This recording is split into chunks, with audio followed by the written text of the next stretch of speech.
নমস্কার বন্ধুরা, আমি পলাশ বিশ্বাস আর আপনারা দেখছেন পলাশ বিশ্বাস ভিডিওস। আশা করি আপনারা প্রত্যেকে ভালো আছেন আর আপনাদের বাগানের গাছগুলিও ভীষণ ভালো আছে। বন্ধুরা, থাম্বনেল আর টাইটেল থেকে বুঝতেই পেরে গেছেন যে আজ কোন বিষয় নিয়ে আলোচনা করব। হ্যাঁ বন্ধুরা, জবা গাছ মূলত বলবো না, জবা গাছটা দেখাচ্ছি।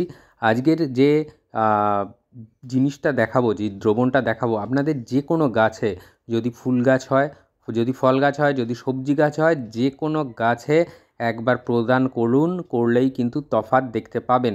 যে গাছে ফুল আসছে না, ধরে নিলাম যে জবা গাছে ফুল পাচ্ছি না, কুঁড়িগুলো হলুদ হয়ে ঝরে পড়ছে, অথচ মাটিতে কিন্তু আমরা খাবার দিচ্ছি। মাটিতে খাবার না থাকলে, অতিরিক্ত জল জমলে বা অনুখাদ্যের অভাব হলে এই কুঁড়ি ঝরে যাওয়া, পাতা হলুদ হয়ে যাওয়া, এই সমস্যাগুলো আসতে থাকে। তো আমরা সব কেয়ার নিচ্ছি, তারপরেও কিন্তু ফুল পাচ্ছি না মনের মতন। তো এর কারণ একটা বলে দিই, আমরা যে টবের মাটিতে গাছ বসাই, সেই মাটির পিএইচ লেভেল বলে একটা কথা হয়, নতুন বাগানিদের জন্য এই কথাটা বলছি, যে পিএইচ লেভেলের মাত্রা যদি সঠিক থাকে তাহলেই কিন্তু ফুল, ফল সমস্ত কিছু আসতে থাকে। যারা মাটিতে মানে গ্রাউন্ডে যারা গাছ করেন তারা কিন্তু এত কেয়ার তাদের নিতে লাগে না, কিন্তু টবে করলে একটা সীমিত জায়গার মধ্যে আমরা গাছ করছি, তো সেই গাছের যে মানে শিকড়গুলো, তারা কিন্তু একটা সীমিত জায়গার মধ্যেই আবদ্ধ থাকছে। তারা কিন্তু মাটিতে বা গ্রাউন্ডে যদি যারা গাছ করেন তাদের কেয়ার কেন নিতে হয় না, তাদের মাটিতে গাছগুলো কিন্তু শিকড় ছড়িয়ে দিতে পারে যত দূর পর্যন্ত, যেখানে খাবার পাবে বা সেখান থেকে কিন্তু খাবার সংগ্রহ করে আনতে পারে। কিন্তু টবের মধ্যে করতে গেলে সেই জিনিসটা সম্ভব হয় না। একটা সীমিত জায়গার মধ্যে আমাদেরকে কিন্তু গাছ করতে হয়, এবং সেই কারণে আমাদের কিন্তু গাছেদের প্রয়োজন বুঝে খাবার প্রদান করতে হয়। তো মাটিতে আমরা খাবার দিই 15 দিন অন্তর। আমি আমার পুরনো ভিডিওগুলো যারা দেখেননি তারা দেখবেন, তাহলে বুঝতে পারবেন যে কোন গাছে কী রকম খাবার দিতে হবে, কী খাবার দিতে হবে, কতটা পরিমাণে দিতে হবে, কত দিনের ব্যবধানে দিতে হবে। সেটা জবা গাছ হতে পারে, গন্ধরাজ গাছ হতে পারে, বা যে কোনো ফুল গাছ হতে পারে, লেবু গাছ হতে পারে। সমস্ত গাছের ভিডিও কিন্তু প্রায় রয়েছে আমার চ্যানেলে, তো যারা দেখেননি তারা দেখে নিতে পারেন। তো সেই ক্ষেত্রে আমি বলছি যে টবের মাটিতে আমরা খাবার দিচ্ছি গাছের, তারপরেও যদি ফুল আসে না কেন, সেটা কারণটাই বা কী? কারণ হচ্ছে ওটাই যেটা বললাম, যে টবের মাটিতে খাবার দিতে দিতে মাটির পিএইচের যে মাত্রা সেটা কখনো বেড়ে যায় অথবা কখনো কমে যায়। তো আমরা জানি প্রত্যেকেই যে বেশিরভাগ গাছই কিন্তু আমাদের অম্ল মাটি অর্থাৎ অ্যাসিডিক সয়েল পছন্দ করে। তো সেই জন্য এই সমস্যা যখনই দেখবেন যে মাটিতে খাবার আছে, পর্যাপ্ত পরিমাণে দেওয়া হচ্ছে, তারপরেও কিন্তু ফুল সেভাবে আসছে না বা ফল পাচ্ছেন না, বা যে কোনো সবজি গাছে সবজি আসছে না, তো সেই ক্ষেত্রে মাটিটাকে আমাদের অ্যাসিডিক করতে হবে। তো কফির সাথে আজকের যে জিনিসটা দেখাবো, এটা মিশিয়ে দিলে আমি মনে করি যে ফুল অবশ্যই আসবে, কারণ পলাশ বিশ্বাস তার বাগানে যেটা করে সেটাই দেখায়। আর আমি পেয়েছি যে গাছে হঠাৎ করে একটা জবা গাছে কিন্তু বন্ধ হয়ে গেছিলো ফুল দেওয়া, তো কুঁড়ি আসছিল না, অথচ গাছের ভেজিটেটিভ গ্রোথ খুব ভালো ছিল।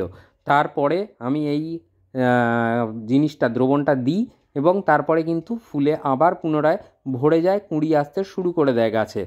যাদের কাছে পিএইচ লেভেল মাপার যন্ত্র রয়েছে তারা তো মেপে দেখে নিতে পারেন, কিন্তু বেশিরভাগ বাগানিদের ক্ষেত্রেই, যারা স্বাদের বাগানি, শখে আমরা বাগান করি, আমাদের কাছে কিন্তু সেই জিনিসটা থাকে না।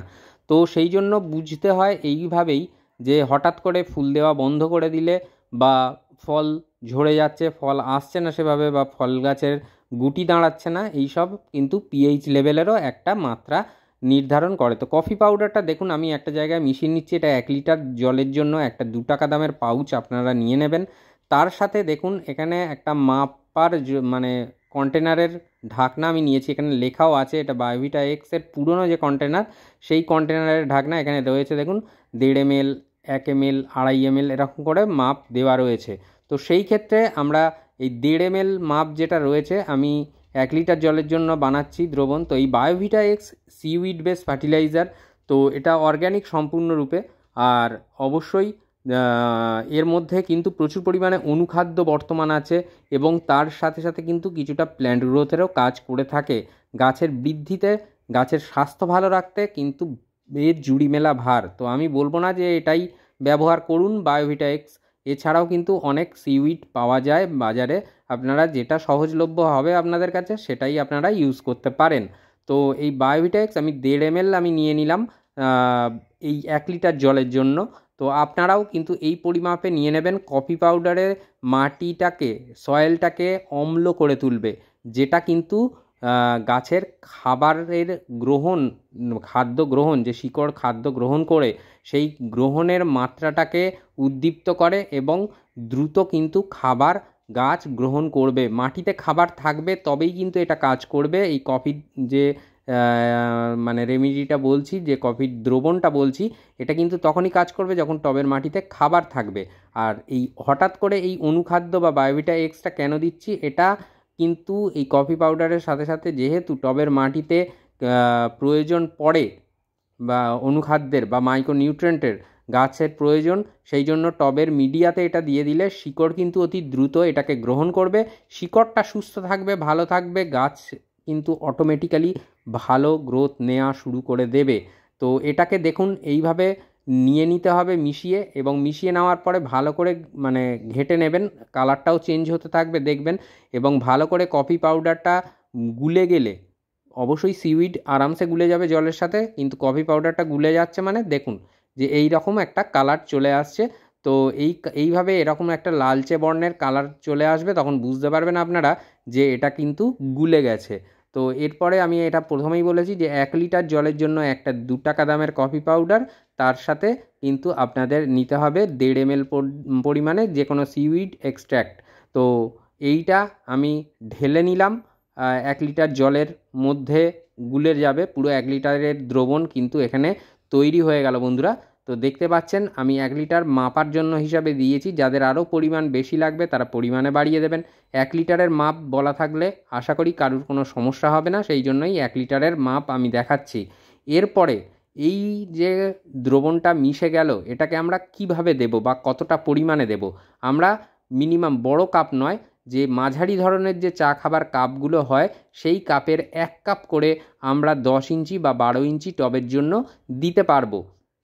আর অবশ্যই এখন বর্ষাকাল চলছে, মাটি তো অবশ্যই ভিজে আছে, আর এটা কিন্তু ভিজে মাটিতেই দিতে হবে। যাদের গাছ শেডে আছে তাদের মাটি যদি সেভাবে ভিজে না থাকে, মাটিটাকে অবশ্যই আগে জল দিয়ে ভিজিয়ে দেবেন একদিন আগে, তার পরের দিন কিন্তু এই দ্রবণটা দিয়ে দেবেন। এই দ্রবণটা সকালের দিকে প্রদান করবেন, তা সেই কারণটা হচ্ছে সকালেই কিন্তু গাছ খাদ্য তৈরি করে। তো সেই ক্ষেত্রে এই মাটিটাকে অবশ্যই অ্যাসিডিক করে তুলবে এবং গাছের খাদ্য গ্রহণের প্রক্রিয়াটাকে সুন্দরভাবে বৃদ্ধি করবে। তো এইভাবে যদি আপনারা এইটাকে 15 দিনের ব্যবধানে দেন, দুবার দিলেই কিন্তু কাজ হবে। আমি এই গাছে কিন্তু 15 দিন আগে আমার অ্যালামুন্ডা গাছে ফুল সেভাবে আসছিল না, অথচ যথেষ্ট যে খাবার অ্যালামুন্ডা গাছ বা অলকানন্দা গাছ মানে ভালোবাসে সেই জিনিস কিন্তু আমি দিয়েছি। তারপরে এটা আমি প্রয়োগ করেছিলাম এবং প্রয়োগ করার পরে নিজেরাই দেখতে পাচ্ছেন যে কিভাবে ফুল ভরে রয়েছে।